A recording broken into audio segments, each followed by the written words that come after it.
Have you ever looked at a long, messy list of different numbers and wondered how mathematicians keep them all straight? It looks like a lot to manage, but we can actually run every single digit through one sorting system to find its exact place. Numbers sort into two boxes, real or imaginary. Real numbers are for everyday tasks, like measuring on a number line. Imaginary numbers, represented by I, happen when a square is negative. Today, we'll just explore the real number family. Now we test the real numbers. Based on how they behave, they drop into one of two new buckets, rational or irrational. Rational numbers are orderly. These are any numbers that you can write out as a clean fraction, just one whole number sitting right over another. 3/4 fits perfectly right here. Even a solid number like 2 is considered rational. You can write it as 2/1. Since it forms a clean fraction, it goes into the rational bucket. On the other side, irrational numbers are the messy ones. Their decimals go on forever without ever settling into a repeating pattern. You can't turn these into a clean fraction, no matter how hard you try. You have to watch out for square roots, because some hide their true identity. The square root of 16 is actually just 4.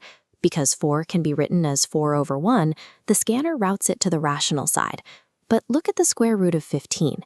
It doesn't break down into a whole number. It's an endless, non-repeating decimal, so the scanner boots it straight to the irrational bucket. This division creates a clear line between numbers that represent predictable order and those that represent endless, non-repeating sequences. Let's zoom inside the rational box. We can organize these clean fractions into a hierarchy, laid out like rings on a target. At the innermost core, we find the natural numbers. These are the basic counting numbers you likely learned first: 1, 2, 3, and so on. If we wrap a larger circle around that, we get the whole numbers. The only change here is that we add 0 to the group.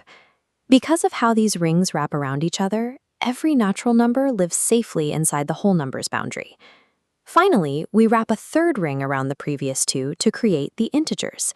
Here, we bring in the negative versions of our numbers: -1, -2, and -3. This target structure shows how a number can hold multiple identities at once. Every integer naturally includes all the traits of the whole and natural numbers waiting inside it. Now with our integers mapped out, let's look at how they behave. Numbers fall into two different social clubs based on how they divide.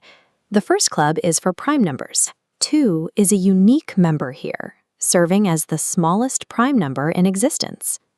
Then we have the composite numbers, the social butterflies of the group. These numbers can be divided evenly by more than just 1 and themselves. The number 4, for instance, splits cleanly by 1, 2, and 4.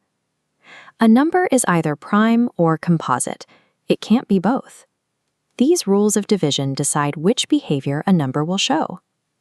Let's pull back and look at the master map. We can see the nested circles of the integers sitting right inside the rational box, right next to the irrationals, all connecting back to the real numbers. The system is highly organized.